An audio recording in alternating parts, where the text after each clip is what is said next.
विश्वरत्न Bodhisattva doctor Babasaheb Ambedkar आणि ज्या ज्या महापुरुषांनी महानायकांनी आमच्या हक्काची अधिकाराची लढाई लढली त्या सर्व महापुरुषांना महानायकांना मी त्रिवार वंदन करतो।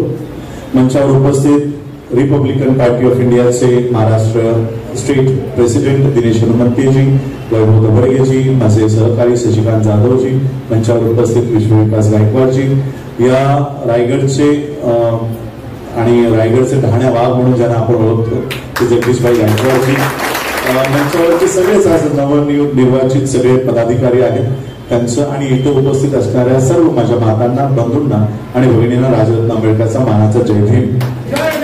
आजचा हा उत्साह आणि जास्तीत जास्त तरुण मंडळींचा सहभाग हा बघताना मला असं वाटायला लागलं की काही लोकांनी काही वर्षापूर्वी पुस्तकं पण लिहिली होती की आंबेडकर चळवळ संपली, अशा आशयाची पुस्तकं लिहिली, अशा आशयाची भाषणं केली। पण आज मला त्यांना हे चित्र दाखवावंसं वाटतं की आंबेडकर चळवळ संपली नाही, आंबेडकर चळवळ तरुण झाली, आता ती एका तारुण्यामध्ये आलेली आहे, अशा आजचं हे चित्र आज बघायला मिळतं।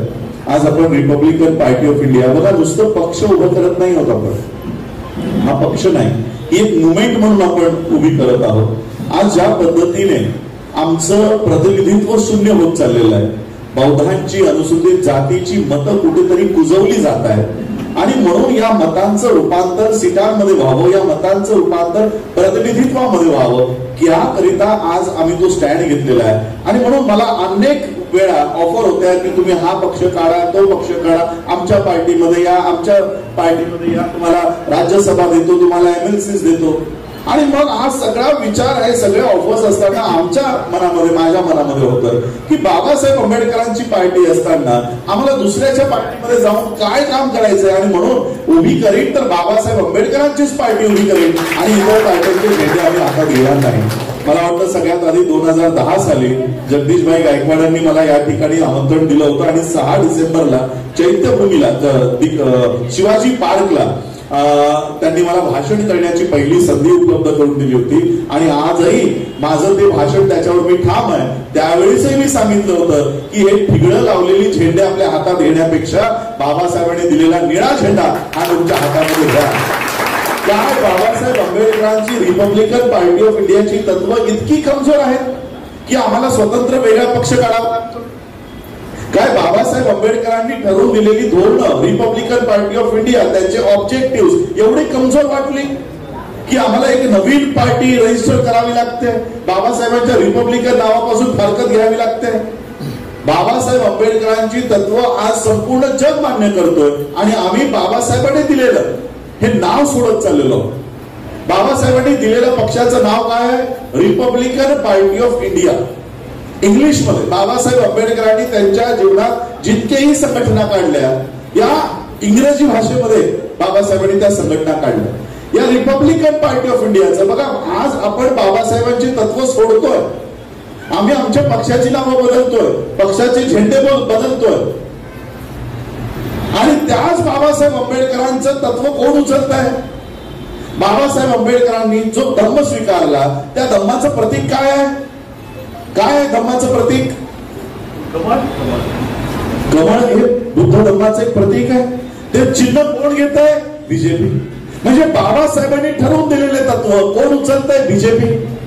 आणि आम्ही सोडून चाललेलो आहोत आणि म्हणून आम्हाला आज बाबासाहेबांच्या पक्षाचं नाव, हे नावही जर याचं मराठीत रूपांतर करा, रिपब्लिक, आपण 26 जानेवारीला रिपब्लिक डे साजरा करतो ना, मराठीत काय म्हणता या दिवसाला?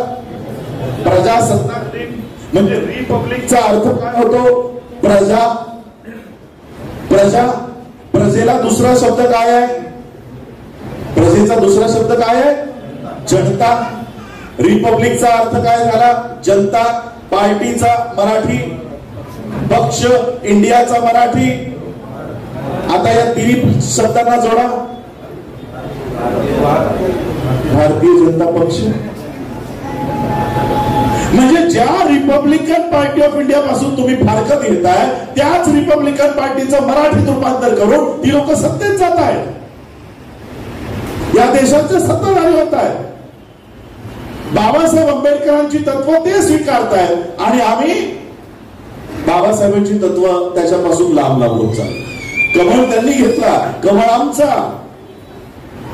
कमळ ते चोरून घेऊन गेले, आमची पार्टी ते चोरून घेऊन गेले.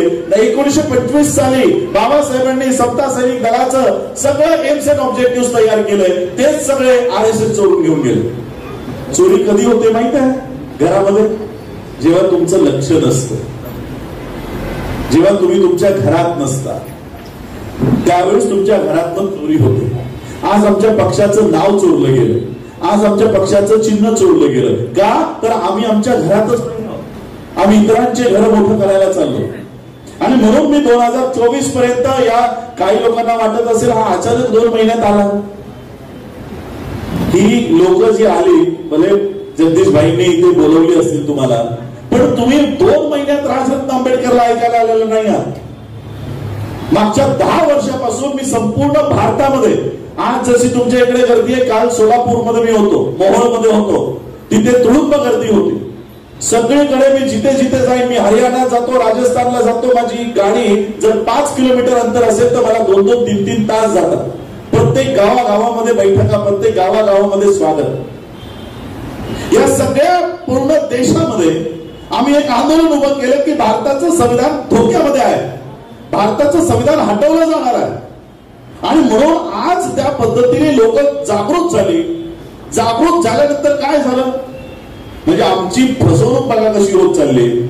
आम्ही लोकांना जागा तर केलं, मत कुणाला द्यायची, काय द्यायची, ही सगळं कुणाला नाही द्यायची, हे सगळं जागा केलं. पण त्या मशीनवर आमचं बटनच नाही.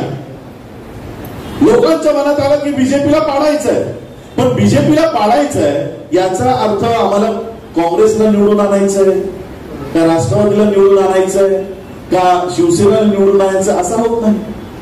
म्हणजे आम्ही प्रचार करतोय पण त्या मशीनवर आमचं बटनच नाही.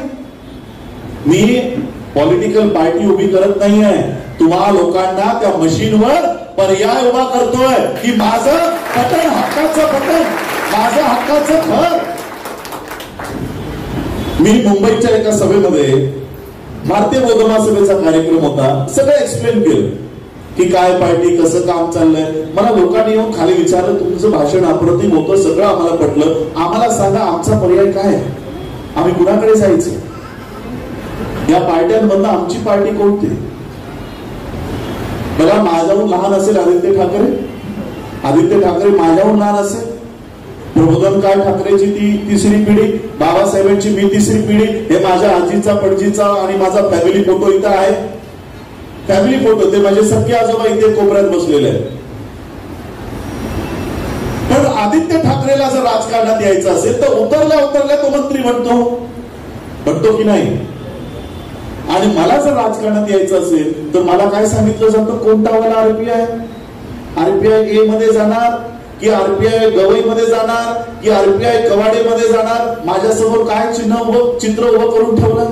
हा माझा प्रश्न नाहीये, या संबंध तरुणांचा प्रश्न आहे की माझी पार्टी कोणती, या सगळ्या पार्ट्यांमधली माझी पार्टी कोणती. आणि म्हणून तुम्हा लोकांना काही लोक सांगतील की अजून एक गट तयार झाला, अजून एक गट तयार झाला. लक्षात घ्या, आरपीआय आता गटमुक्त होतोय. मी गट उभा करत नाही, पर्याय उभा करतोय. आता गट नाही, आता पर्याय, आणि पर्याय म्हणजे आरपीआय. अशा पद्धतीने ही पार्टी तुम्हा लोकांपर्यंत घेऊन येतोय. बाबासाहेबांचं हे घर मजबूत करा. माझ्या भाषणांचा वापर इंडिया आघाडीने करून घेतला, माझ्या भाषणांचा वापर एमव्हीए ने करून घेतला. यापुढे माझा प्रत्येक शब्द हा एमव्हीए किंवा इंडिया आघाडीला नाही, आरपीआय ला मजबूत करेल. अशा पद्धतीने या महाराष्ट्रामध्ये आम्ही काम करणार आहोत. अशा पद्धतीने आम्हाला जायचं. आज आमचे प्रतिनिधी शून्य होत चाललेले आहेत. संसदेत आमची लोक नाही, विधानसभेमध्ये आमची लोक नाही, आणि जी लोक दावा करतात की आमच्याकडे पक्ष आहे, यांचे आम्ही सगळे धागेदोरे काढलेले आहेत. यांच्याकडे रजिस्ट्रेशन उरलेलं नाही. इलेक्शन कमिशन मध्ये हे लोक जाऊन आलेत, इलेक्शन कमिशन मधनं सगळा रेकॉर्ड काढून आणलेला आहे. आज का आम्ही दावा करतोय की गवईचाही बाप आम्हाला आरपीआय नाव लावण्यापासून थांबवू शकत नाही. का सांगतोय? कारण त्यांच्याकडे पक्ष राहिलेलाच नाही, आणि हा पक्ष याच्याकडे कुणाचं लक्षच नाहीये. 1956 साली बाबासाहेबांनी स्वतः घोषणा करून दिलेली आहे, आणि आमची इतक्या वर्ष फसवणूक झाली. काय दावा करतो माहित आहे? आठवले संसदेमध्ये भर सभेत उभं राहून सांगतात की माझा बाबासाहेबांचा पक्ष आहे, माझी जी पार्टी आहे ती बाबासाहेब आंबेडकरांची पार्टी आहे. याचा जरा रेकॉर्ड काढा. या पार्टीची स्थापना 2022 सालची आहे. 2019 साली मोहन पाटील, तुम्हाला तर सगळं माहित असेल, मोहन पाटील नावाची जी, कुणाला माहिती काय नाव मोहन पाटील? 2 लोकांना माहिती. कधी बघितलाय चेहरा त्यांचा मोहन पाटलाचा? आरपीआयचा ओनर, आरपीआय ए याचा स्थापन करणारा कोण आहे? मोहन पाटील. जो माणूस आमच्या समोर कधी आला नाही, ज्याने कधी निवडणूक लढवली नाही, त्याचा मालक मोहन पाटील आहे. रामदास आठवलेला जर निवडणूक लढवायची असेल तर मोहन पाटील सही करतो. आणि आपल्याला काय सांगितलं जातं? आठवले आरपीआयचा अध्यक्ष. आम्हाला काय सांगितलं? भाई बरोबर बोलतोय मी? मोहन पाटलाची एबी फॉर्म वर सही आजही चालते. आजही एबी फॉर्म वर मोहन पाटील नावाचा गृहस्थ. कुठे राहतात ते? भोपाळला. भोपाळला राहतात. कधीही समाजात नाही, कधीही भाषण नाही, कधीही प्रचार नाही, असा आरपीआय यांच्या हातात होता. आणि मग यांनी, मोहन पाटलांनी एका रात्रीत आठवलेला काढून टाकला की तुला आम्ही काढतो. मग आता आठवलेला पार्टी हवी होती की आरपीआय ए म्हणून तर काढलं. त्या एचं नाव किती लोकांना माहिती आहे? आरपीआय एचा फुल फॉर्म माहितीये तुम्हाला? आरपीआय ए याचा फुल फॉर्म काय आहे? Republican Party of India bracket Ambedkarite. बरोबर आहे? आंबेडकराईट. आम्हाला काय सांगितलं गेलं? रिपब्लिकन पार्टी ऑफ इंडिया आठवलं. किती मोठी फसवणूक. आणि मग 2022 ला यांच्या समोर प्रश्न उभा राहिला की मला या पक्षाने तर काढून टाकलं. हे कुणाला माहित आहे का? आरपीआय ए मधलं आठवलेलं काढून टाकलं होतं? कुणालाही माहिती नाही. आणि मग काढून टाकल्यानंतर यांना माहित आहे. काढून टाकल्यानंतर मग यांच्यावर प्रश्न आला की आता मला बीजेपी मध्ये जर जायचं तर पार्टी तर लागेल. आणि मग यांनी नवीन पार्टी रजिस्टर केली. त्याचं नाव ठेवलं Republican Party of India bracket A. A म्हणजे आठवले.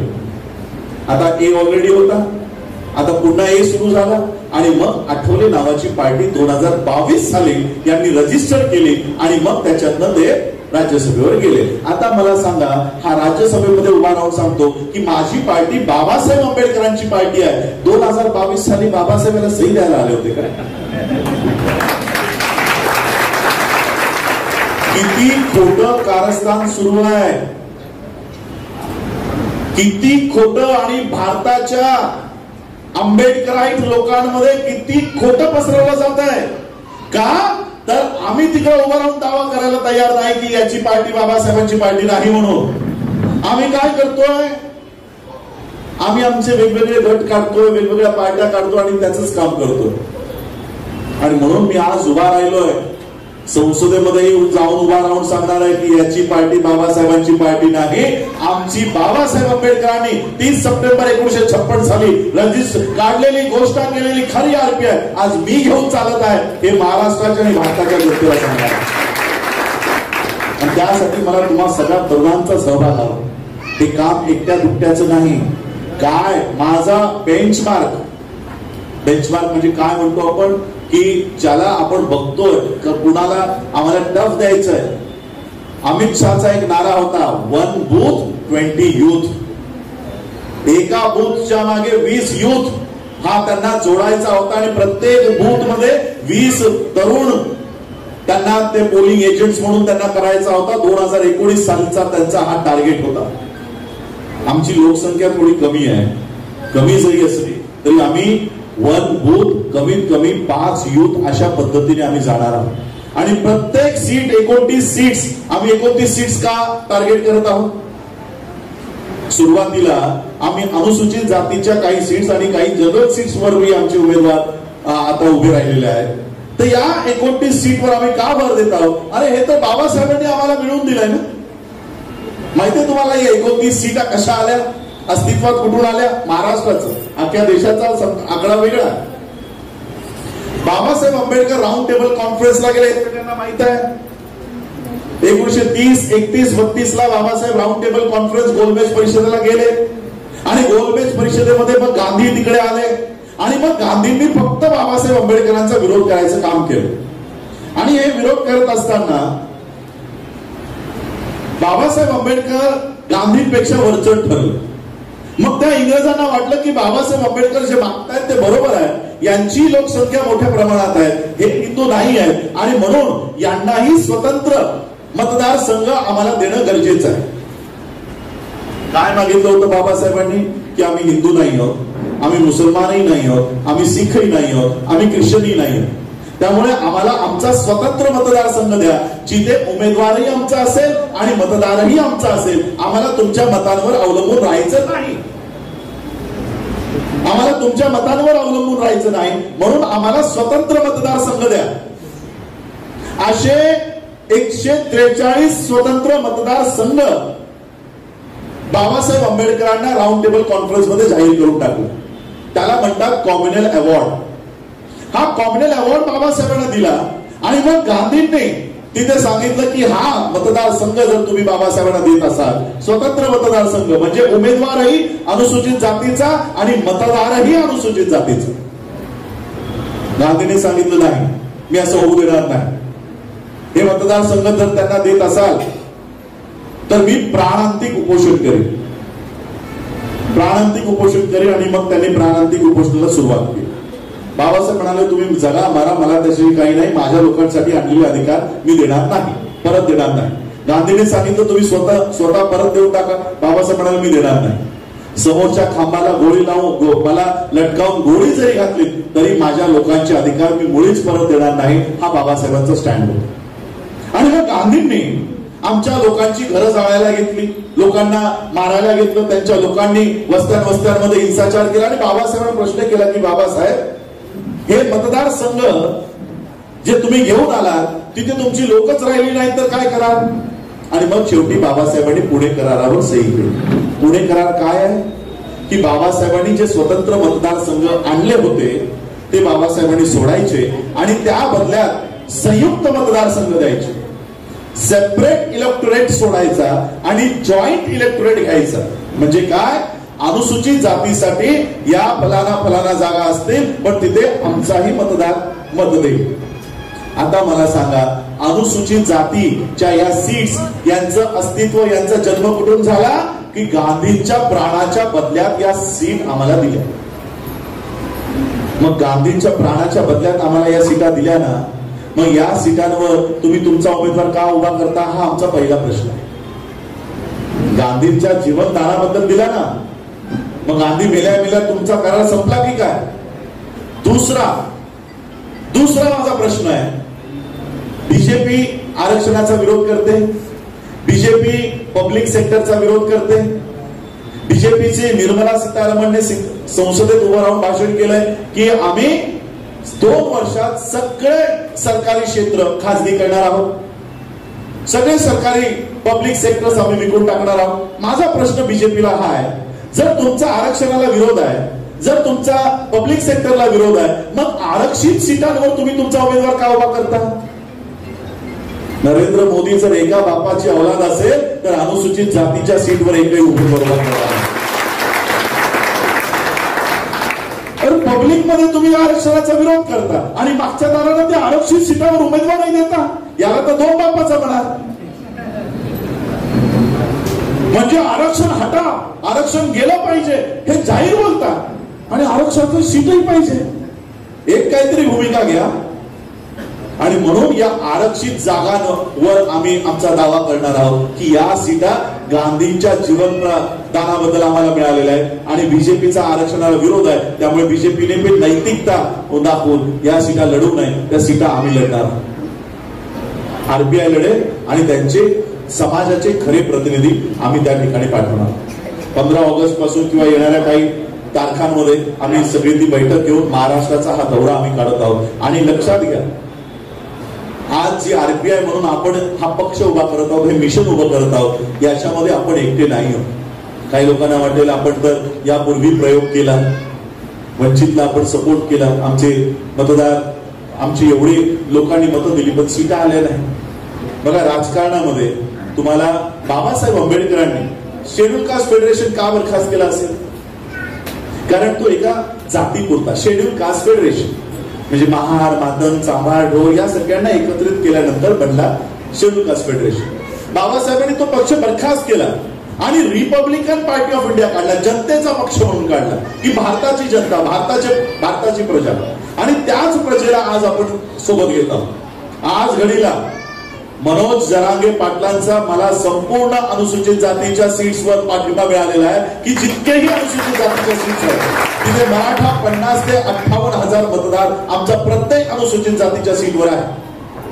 ही सगळी मतं आम्ही तुम्हाला देऊ का, तर हा आंबेडकर त्या मनोज जरांगे पाटलाच्या सोबत बरोबरीने पहिल्या दिवसापासून. आणि म्हणून मी सांगत असतो, आम्हाला सागर बंगला माहिती आहे, सागर बंगला माहित आहे का, बहुतेक लोकांना माहित नसेल काय आहे. फडणवीसाचा बंगला. आम्ही सागर बंगल्याच्या आदेशावर काम करत नाही, आम्ही आमच्या सामान्य लोकांच्या आदेशावर काम करतो. आणि म्हणून त्या पद्धतीने मराठा असेल, आता काल परवा आम्ही अण्णाभाऊ साठेंच्या जयंतीला गेलो होतो. त्यांचा नातू सचिन साठे मातंग कम्युनिटीचा पूर्ण त्यांनी आम्हाला पाठिंबा दिलेला आहे. सगळ्या अनुसूचित जातीवर आज आम्ही त्या सीट्सवर अशी ही सगळी एकत्रित करून आम्ही या येणाऱ्या इलेक्शन्स मध्ये ही आघाडी थर्ड फ्रंट म्हणा, हा थर्ड फ्रंट जर एमव्हीने आम्हाला सीटा नाही सोडल्या किंवा महायुतीने आमच्या उमेदवार काढायला असे जर उमेदवार उभे केले आमच्या सीटांवर, तर आम्ही थर्ड फ्रंट उभा करून बौद्ध, मराठा आणि मातम आणि त्यातही मुस्लिम अशा पद्धतीने माळी आहे, हे सगळे या ज्या जातीची समीकरणं पूर्ण महाराष्ट्रामध्ये आहेत त्या सगळ्यांना एकत्रित घेऊन आम्ही त्या सीटांवर कंटेस्ट करणार आहोत. मग ओपन कॅटेगरीच्या सीट्सवर आमची मतं त्यांना ट्रान्सफर करू, एससीच्या सीट्सवर त्यांची मतं आमच्या ट्रान्सफर होतील. अशा पद्धतीने एकमेकांचं सहाय्य करून विधानसभेमध्ये आम्ही जाणार. माझ्याकडे आज परिस्थिती अशी की उद्या जरी इलेक्शन लागले तरी आमचे 5 कॅन्डिडेट्स हमखास जिंकून विधानसभेला जातात. अशा पद्धतीने आज आमची तयारी बांधणी सुरू आहे. मी रोज फिरतोय. आज तुमच्याकडे यायला मला वेळ झाला मध्ये, कारण मध्ये ट्रॅफिकही बराच लागला, पण तरी आमच्या बैठका रोज सुरू आहे. एक मिनिटाचाही आम्ही वेळ वाया घालवत नाही आहोत. आणि म्हणून मी तुम्हाला सगळ्यांना आवाहन करणार आहे, एक चांगलं रिपब्लिकन मुवमेंट या महाराष्ट्रामध्ये उभी राहत आहे. मी मागच्याही याच्यात सांगितलं होतं की कोण सुभाषचंद्र बोस बोलले होते की तुम मुझे खून दो मैं तुम्हें आजादी दूंगा. 3 महिन्याचा वेळ आहे आज आपल्याकडे, ऑगस्ट, सप्टेंबर आणि ऑक्टोबर. तुम मुझे 3 महिने दो, मैं तुम्हें बाबासाहेब ये मुवमेंट खड़ी करके दिखाता. बाबासाहेबांचा पक्ष कुणाची तरी बी टीम होण्याऐवजी बाबासाहेब आंबेडकरांची ही टीम व्हा. त्या पद्धतीने कामाला लागू. आणि जितकेही आज संपूर्ण महाराष्ट्रामध्ये या आरपीआयची मुवमेंट आपण घेऊन जाऊ. हा पक्ष बाबासाहेबांचा पक्ष ज्या आशेने बाबासाहेबांनी उभा केला होता, काय अपेक्षा होती बाबासाहेबांची की चला आम्ही सत्तेमध्ये नाही जाऊ शकत पण भारताच्या विरोधी बाकावर इतक्या कणखरपणाने बसू की कुठेही जर संविधानावर आळा आला तर आमची लोक तिथे उभं राहून विरोध करायला तयार असतील. आज बघा पंकजाताई मुंडे भाषण काय करतात की आम्हाला संसदेत पाठवा. का तर आम्हाला संविधान हटवायचं आहे. संविधान हटवण्यासाठी त्यांना संसदेत जायचंय. मग जर संविधान हटवण्यासाठी त्यांना संसदेत जायचंय, जर संविधान बचवायसाठी वाचवण्यासाठी कुठं जायला हवं? संसदेत. आमचं काय चाललंय? त्यांना संविधान हटवण्यासाठी संसदेत जायचंय, आम्हाला संविधानाची रक्षा करायसाठी रस्त्यावर उतरतो. आहे का बरोबरीची लढाई? जर ते संविधान हटवण्यासाठी संसदेत जात आहेत तर संविधान वाचवण्यासाठी आम्हाला संसदेत आणि विधानसभेत जाणं गरजेचं आहे. नुसतं मतं कुजवून काही होणार नाही. आज आमची मतं कुजवली जातात, आमची मतं सत्तेपासून विभागली जातात, बाहेर ठेवली जातात. या मतांचं रूपांतर सीटांमध्ये तुम्ही एक गठ्ठा राहा, एकत्रित राहा. या मतांचं तुमच्या मतात काही लोकांना काय वाटतं, फसवणूक वाटतं. अरे मी मतं तर दिली पण माझ्या मतांचं रूपांतर सीट मध्ये झालं नाही. तुमच्या मतांचं रूपांतर आमदारकीमध्ये, नगरसेवकांमध्ये, येणाऱ्या काळामध्ये खासदारांमध्ये अशा पद्धतीचं रूपांतर करून मी तुम्हाला दाखवतो. फक्त तो विश्वास माझ्यावर ठेवा. हे घर आहे ना, हे घर, ही पिढी यांनी कधी स्वतःचा विचार केला नाही. त्यांचंच रक्त माझ्यामध्ये आहे, त्यांचंच रक्त माझ्यामध्ये आहे. आम्ही इथे स्वतःसाठी नाही आलो. मी आज घडीला, आज महाराष्ट्राचा विधानसभा आहे, यापूर्वीच मी वर्ल्ड फेलोशिप ऑफ बुद्धिस्टच्या 138 देशांचं संघटन आहे, 138, त्या 138 देशांच्या संघटनेचा सचिव म्हणून मी आजही काम बघतो. मला काही गरज नाहीये पॉलिटिकल मुवमेंट मध्ये उतरण्याची, पण माझा समाज जर खाईत जात असेल राजकीय दृष्ट्या, बाबासाहेबांनी जो बौद्ध धम्म आज आम्हाला दिला, हा बौद्ध धम्म बाबासाहेबांनी काय केलं माहित आहे? या बौद्ध धम्माला बाबासाहेबांचं एक वाक्य आहे, history of India is nothing but battle between Buddhism and Brahmanism. वेळ खूप झाला म्हणून मी अधिक बोलणार नाही. बौद्ध धम्म भारतातून लोक का पावला? बाबासाहेबांनी 4 कारणं दिलेली आहेत. पहिल्या कारणावर की या धम्माचा राजाश्रय निघून गेला. राजाश्रय म्हणजे काय? बुद्धाचा जो धम्म या देशामध्ये वाढला, त्या वाढल्यानंतर सम्राट अशोकानं तो ऍक्सेप्ट केला. एका राजानं तो अंगीकारला, आणि अंगीकारलाच नाही तर संपूर्ण देशाचा धम्म म्हणून बौद्ध धम्माला राजाश्रय दिला. आणि केवळ सम्राट अशोकाने नाही, त्यांच्या येणाऱ्या 10 पिढ्यांना, 10 पिढ्यांनी हा धम्म स्वतःचा आणि देशाचा धम्म म्हणून त्यांनी स्वीकारला. शेवटचा जो राजा होता, राजा बृहदत्तची हत्या पुष्यमित्र शुंगाच्या नावाच्या ब्राह्मणाने केली, आणि बौद्ध धम्माला असलेला राजाश्रय, 10 पिढ्यांपासून असलेला राजाश्रय संपून टाकला. 10 पिढ्यांचा कार्यकाळ किती होता माहित आहे? आता तरी आपली एक पिढी 70-80 पर्यंत जगते, त्यावेळची 100 वर्ष तरी जगत असेल. 1250 वर्ष या देशावर बौद्ध धम्माचा राजाश्रय होता. बौद्ध धम्म या देशाचा अधिकृत धम्म होता. 1250 वर्ष.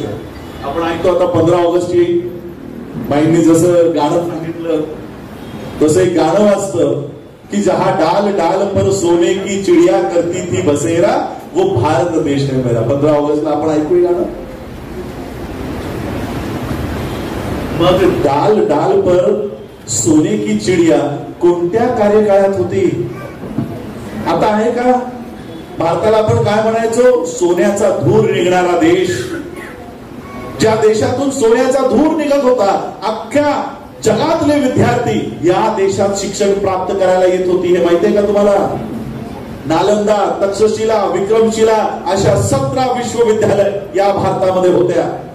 अख्ख्या भारताचं व्यापाराचं केंद्रबिंदू. याच तुमच्या रायगडमध्ये अनेक समुद्राचे मार्ग आहेत. या मार्गाच्या आजूबाजूला लेण्या सापडतात. हे सगळे परदेशी नागरिक या देशामध्ये यायचे ते केवळ व्यापार करण्यासाठी, आणि जाता जाता त्यांना वाटायचं अरे या बुद्धाच्या धम्माच्या देशात आम्ही आलो, आणि म्हणून ते लेण्या कोरत जायचे. तुमच्या सीबीडी सेंट्रल बिझनेस डिस्ट्रिक्ट आहे. असे अनेक ग्रीक राजे या देशात येऊन गेले. मी ग्रीस मध्ये जाऊन आलो. ग्रीस मध्ये बुद्धाचं म्युझियम आहे, तिकडे ग्रीस मध्ये आहे, तिकडे मी जाऊन आलो. ही सगळी देशातली लोक भारतामध्ये यायची. कुणाच्या कार्यकाळात? बुद्धाच्या कार्यकाळात. आणि मग तो बुद्धाचा कार्यकाळ संपला, शासन संपला. पुष्यमित्र शुंगाने प्रतिक्रांती केली आणि हा धम्म या देशातून नष्ट केला. आणि मग उदय झाला डॉक्टर बाबासाहेब आंबेडकरांचा. अनेक वर्षानंतर आजची माझी पिढी काय आहे माहित आहे?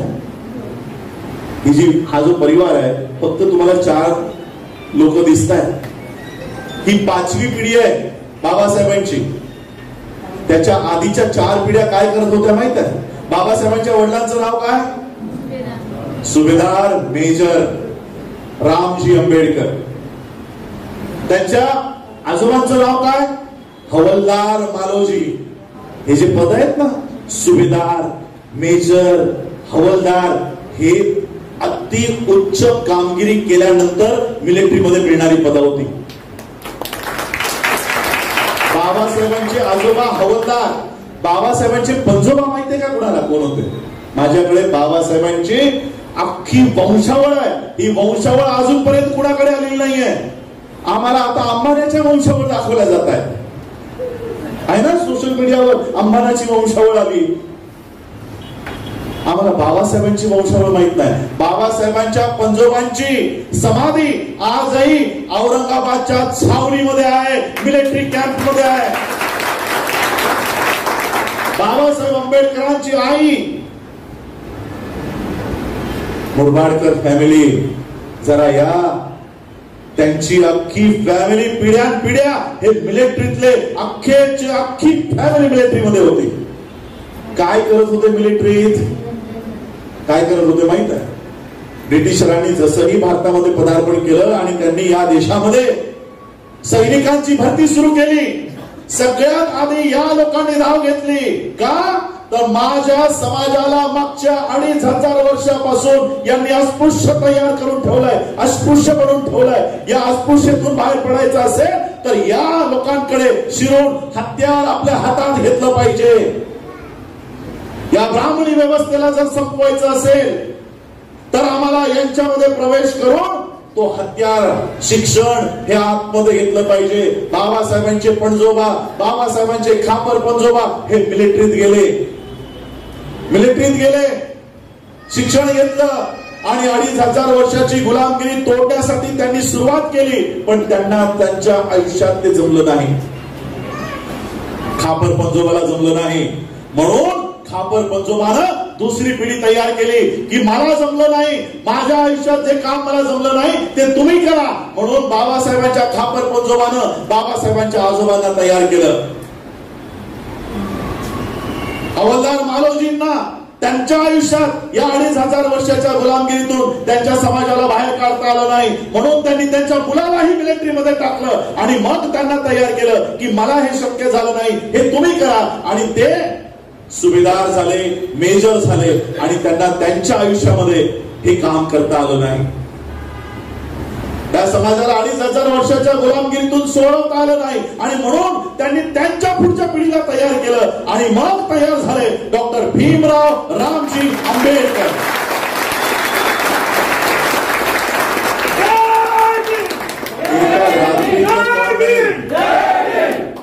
2500 वर्षाची गुलामगिरी तोडण्यासाठी या पिढ्यानं तयार केली. 7 पिढ्यांनी बाबासाहेबांना तयार केलं. हे मुकुंदराव जे बसलेत ना, बाबासाहेबांच्या मोठ्या भावाचे चिरंजीव, मोठ्या भावाचे. रामजींची नोकरी गेली, पेशव्यांनी महार बटालियन बंद करायला लावली आणि रामजींची नोकरी गेली. रामजींना वाटत होतं की मी माझा मुलगा तयार करेन, या अस्पृश्य व्यवस्थेच्या याच्यातून सोडवण्यासाठी मी माझ्या मुलाला तयार करत होतो. पण आता माझी नोकरी गेली, माझ्याकडे पैसे नाही, मी माझ्या मुलाला कुठून शिक्षण देऊ, कसं शिक्षण देऊ? त्यांनी त्यांच्या मोठ्या मुलाला बोलावलं. मोठ्या मुलाला बोलावून सांगितलं की आनंदा, मला खूप मोठा विश्वास आहे की हा भिवा पुढे जाऊन काहीतरी करेल. बाबासाहेबांना लहानपणी भिवा म्हणायचे. हा भिवा मोठं काहीतरी काम करणार आहे, पण माझ्याकडे आता पैसे नाही. तुम्हा दोघांचं शिक्षण पूर्ण करण्यासाठी माझ्याकडे पैसे नाही, घर चालवण्यासाठी माझ्याकडे पैसे नाही.